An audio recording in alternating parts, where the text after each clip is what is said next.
Welcome back to the What Are You Made Of podcast with your boy, Mike C-Roc. We are firing away with episodes again. Took a little bit of time off just because we had so many and we have to get them out. And I apologize for taking some time off, but I got so excited when I started this podcast and I just brought as many people as I could on. I like to go 10X, man. I'm a Cardone licensee, so 10X is the way we roll usually. But and by the way, my guest here today does a similar thing as Grant Cardone, but it's in New Jersey. And Aaron Fragnito, along with his partner Seth Martinez, who's not here today, have People's Capital Group. And, People's Capital Group is owned and operated by Seth Martinez and Aaron. They founded the company in 2013 to help people transform their finances and quality of life through real estate investing. Seth manages the daily operations and Aaron manages sales and marketing. They also have a podcast which I had the opportunity to be a guest on. And Aaron, what is that called again? Passive Cash Flow? That's the Passive Cash Flow Podcast. Yep. There you go. Passive Cash Flow Podcast. So with that being said, let's just remind everyone, first of all, thank you for being here, but remind everyone, What Are You Made Of has one dominating rule, and that's to turn all setbacks, letdowns, negativity into rocket fuel. Not just fuel, rocket fuel for your future to put you into orbit. And we'd like to bring guests on to talk about that and find out what they're made of. So with that being said, Aaron, what are you made of? Well, it takes a lot of tenacity, a lot of perseverance to do what we do in this business, real estate, entrepreneurship in general. It's really not for everyone. I was thinking the other day, I could have, I'm a pretty good salesman. Someone was telling me I'm a really good salesman. I could have built someone else's dream, work for someone else, but it would have maybe been an easier path, perhaps. Maybe I even have more money in the bank, but who knows? What building your own dream, man, is just amazing, and I've learned so much from it. I'd like to think I'm definitely, able to take the hits and the bruises along the way, and made pretty tough, kind of a workhorse in a way, and you got to be that. You got to get it done, whether it takes a late night or a weekend. So, finding that balance is tough, but yeah, man, I'm made of perseverance at the end of the day, I think, Now, you said something about being a good salesperson. What is the definition of a good salesperson to you, and what makes you a good salesperson? Well, sales is so unique. It's being able to adapt to the person in front of you. I think a great salesperson can, on a dime, recognize who they're talking to, and become the type of person that person wants to give their hard-earned capital to and buy the product or service you're selling. So that's it. You got to be someone that they trust and like. And for a certain demographic, that's more about numbers and analytics and knowing your facts, knowing your stuff. Another demographic, that's going to be about being a nice person with a good heart. Who are you? Where'd you come from? How were you raised? So you gotta know how to read a person, read a room. And if you could do that, you could pretty much sell anything, I think. Yeah, being a chameleon while staying genuine, right? Yeah, exactly. Yeah. And people see through that too. Like these days, you can't be a salesman, right? Like that, you can't. You have to be someone that is knowledgeable about their product, a thought leader, and likable, somewhat entertaining even, and you got to be a lot, to sell a product these days. And it's, but with social media and everything, you can get there for sure. It's easier in some ways too, right? Yep. 100%. So what's your story, man? Where did you come from? Well, born and raised in Jersey, and I'm kind of a mountain man though. I like the mountains. I like to ATV and dirt bike. I grew up dirt biking and playing baseball, and I went to Rowan University, majored in entrepreneurship there. I learned how to work for free through an internship where you built a painting business without knowing how to paint a house. And that was pretty interesting stuff. I had a small landscaping business. And, I really, at the end of college, I was an entrepreneur major. I learned what a debit and a credit was and what a franchise was and what business management was, but I didn't really know what I wanted to do. I didn't know how to build a business necessarily. And I was kind of depressed, it was a little depressing. And then I read Rich Dad, Poor Dad, end of college. And right there, I said, wow, I do have a passion for real estate. My dad owned a condo in a big complex. And I always thought as a kid, when we go and paint it, when it was turned over, boy, I really want to own something like this. How does that work? How do you own a big apartment complex? And didn't know anything about it then. But, I realized my passion was there and the fire was there. So I learned a lot more about it. I moved to Colorado to teach kids how to ski for 6 months. That was fun. Read Rich Dad, read all the David Lindahl, Trump University. I don't think Grant Cardone was really out at that time. Yeah, I think he came into the scene later. Yeah, that was like 2009, 2010. Didn't Sharon Lecter help with Rich Dad Poor Dad? Does that ring a bell? Right. Yeah, That's the book she was involved with. Mm-hmm. So, but here's the thing. You mentioned something that you were depressed. And I like to bring this up because there's a lot of people right now, a lot of people listening to this that may be going through some anxiety, depression, not feeling right. And, when you're not striving for your potential or your passion, you're going to have a feeling that's off. I'll just call it an off feeling. I've been there before. I was in in-home sales for 9 years, going into homes, selling water treatment systems back in the day. Right. And I drove all over the place doing it. I made some money doing it. I got good at sales and then cut my teeth in sales doing it. But man, I knew that I wasn't doing the right thing, man. I just wasn't, not morally right thing, but the right thing for me. And man, I felt miserable, man. I drank a lot. I partied a lot. And I think that, not to make excuses, but it just all stemmed from me, not going after my potential, not going after my purpose of what I'm put on this planet for. And, so I wanted to bring that up because that's a good point. So then let me ask you, how did you get involved with Seth Martinez? Are you guys friends from way back or? No. Seth was my client. I was a realtor. So, I said, okay, I want to be a big real estate investor. Well, I made a list. I want to own $1 million in net worth, $100,000 of cash flow was my goal. Work my way down. I need to make connections, learn the industry. All right. So the first thing I need to do is become a realtor. I figured, make some money, learn how real estate works. So I did that, moved back to Jersey, got my real estate license, and it was a terrible market. I made $500 in my first 6 months of being a realtor. And eventually I met Seth Martinez. Yeah, it was a terrible, terrible market. You would list real estate and no one would call. And you tell the seller, like, all right, based on comps, it's worth this and it would be worth that. But the market would drop a week later. Like the market just was dropping like a stone. People think it's bad now. I mean, it's tough times, but I don't know, man. 2009. Never mind. Different conversation. But so anyway, I was in it. Woo. So Seth was a real estate investor. He had sold a medical billing company. He had a large amount of cash. I had no cash, and he was buying real estate for pennies on the dollar and just crushing it and learning how to manage it. And he was kind of learning as well and getting started building his portfolio. And I was, making money selling him properties. And we say, hey, I like the way you work. We work well together. Our complements and strengths, our weaknesses and strengths really complement each other. And so we bought a 6-family together. We renovated, refinanced out, started raising more capital, and realized we work really well together. So we started. Well, let's talk about the mindset there, though, because when you're a struggling real estate agent, I know a lot of them, and your confidence isn't there, right? Yeah. So when did you feel like you started to feel like, wait a minute, I may be able to do this and get some confidence? Because when you start getting that confidence, then the snowball starts to roll, the momentum starts to pick up, and then the sky's the limit. It was age 16. I was just thinking about that last night. Actually, that is the funniest question. When did I find the confidence to do what I do? Because we're at the level in our business now, we're pushing to the next level. So, it's kind of like challenging days of the entrepreneur. And boy, oh boy, what did I sign up for some days, I think. And it was age 16. I remember, I don't know what it was. One day I decided I'm a confident young man and I'm going to, it was theater. I was in theater. I was the star of the play a few times. I recognized I loved being in front of large crowds of people. And in fact, I did my best work under the most pressure. The audience effect. Yes, I do excellent under pressure. I thrive under pressure. In fact, I don't do well without pressure.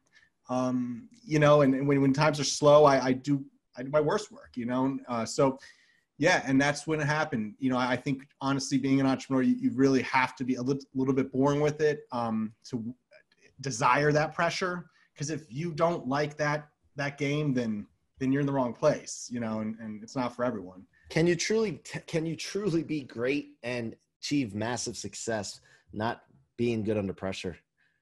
What do you think? Probably not. I mean, look at any industry, and that's it, right? Look at sports, right? The best athletes do the best work under pressure, and that's it. And you don't become a professional athlete if you don't know how to do your best work under pressure. And I think, yeah, that's really the name of it. You know, it separates those business leaders that we strive to be like, you know, and it's also the hustle, the inborn, you got to wake up in the morning and want it like no other. Yeah. And you have to sacrifice things too. It's a decision you need to make, you know, it's fine if it's not for you. In fact, good, because we don't need more competition, you know. So it's really an acquired taste. Yeah. Now, with the business that you guys have with the properties, are they all in New Jersey? Yes, well, no, actually, we own a couple properties in Vermont now. We're branching out into rural Vermont with everything going on. It is a crazy hot investment. We started investing here a couple years ago. They did pretty well. Now with the COVID, it's like, you know, as Grant Cardone says, put the gas on the fire, burn the strongest, right? So that fire just lit up about 60 days ago, 90 days ago. And we're looking at it, we're like, holy mackerel, we can make more from a rural property in New England than we do from 4 units in, you know, a city in New Jersey here that you're paying 4 times for. So we're you know, branching out a little bit here. In fact, I'm at my ski house right now up here, and I like working from up here when I can. It's nice. So is that how you found the properties in Vermont? Because you already have a location there that you go to as far as a house, and that's okay, because there's some kind of connection there, not just that you found Vermont all of a sudden. I was sitting at a cafe about 3 years ago in Okemo Ski Resort, and I said, wait, you know, it is so nice here. It's so beautiful. I love whenever I go to a town, I go to the real estate shops, you know, and I always say with my wife, you go to the liability stores, I go to the asset stores. She's like, all right, fine. I love my liability stores. And so anyway, I go to the asset stores. Well, she does too now. She'll yell at me. But basically, you know, and I said, with the real estate so cheap here, it's so beautiful. I pay so much to stay here. It's hard to get a place. The amount you pay to go stay around a ski resort is crazy. So if you can get your management in place, hospitality is different than owning apartment buildings. It's really quite different. So you have to adapt there. But we have a great management system in place. We're super hosts, so that helps. Awesome. So now, have you noticed since they started injecting cash into the economy, have you noticed more cash being sent your way to invest in your properties, or has that not taken hold yet? Have you noticed any difference with that? You know, not really. I mean, with the cash that's being injected into the economy, that's more, I would say our tenants we're getting that capital more from our tenants.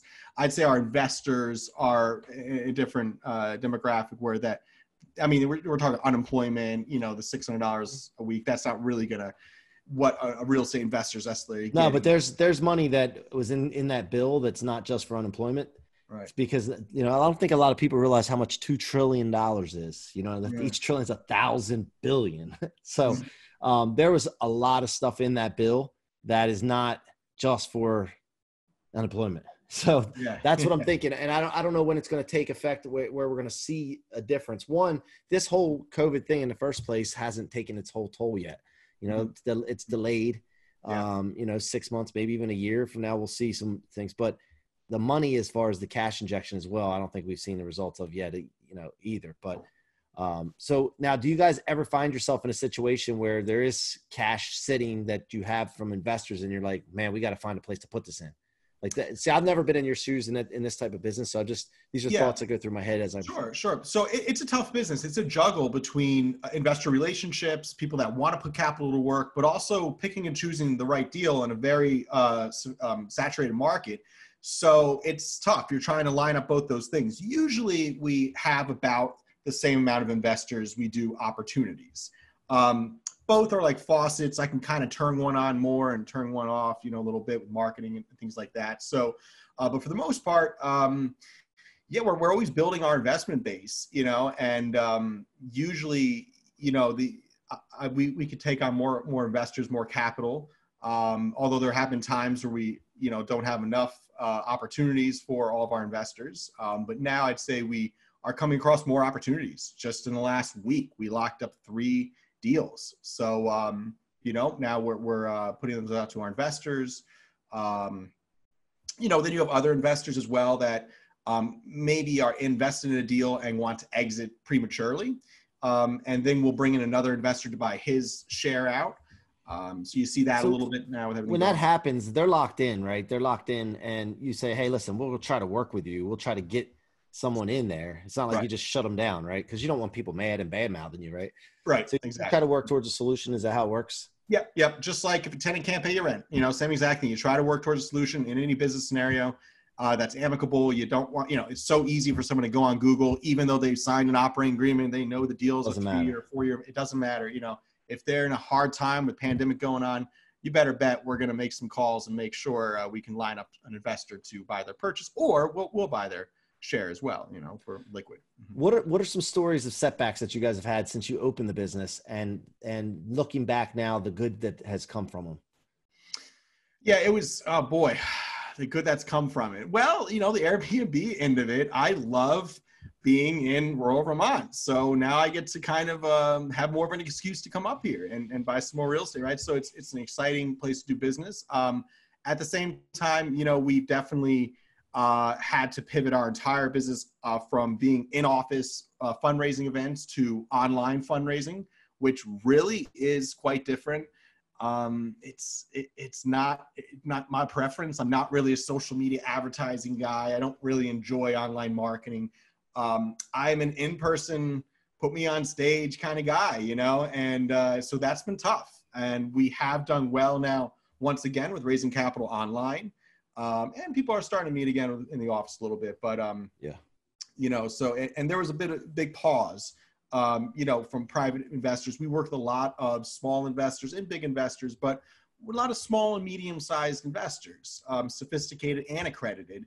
So in that space, these individuals need to make sure they take care of their families first, and they have enough liquid capital for the unknowns. And we are not going to work with their capital if they're not comfortable enough with all their savings and everything like that. So, a lot of our investors have hit the brakes, and we encourage that if they're in a position where they're worried about money, they shouldn't be investing necessarily. They should have a savings, So. Yeah. You don't want to have a nightmare situation where you're like every night worried about other people that are investing in you. You want them to have a great experience, and it's, you got to pick and choose. The same thing with me, with customers in the mortgage business, the realtors we work with, the employees that we hire. It's the same thing. You don't want to come home at night and be miserable. So that's not the purpose of what you're doing this for. So, yeah, exactly. We try not to take any more than half of their available investment capital and things like that. Make sure they don't need to live on the returns, obviously. Right. So it's a whole verification process that's even more in depth than that. And when this all came down with COVID, like, what was the first things that were going through your minds when, a lot of uncertainty that came about with this? I guess what went through your minds, and then who did you go to look for towards how to react to this and what steps you should take right away? Because nobody's been through this scenario before. First person I went to was God. I am a religious man. I believe in God. So I prayed a lot.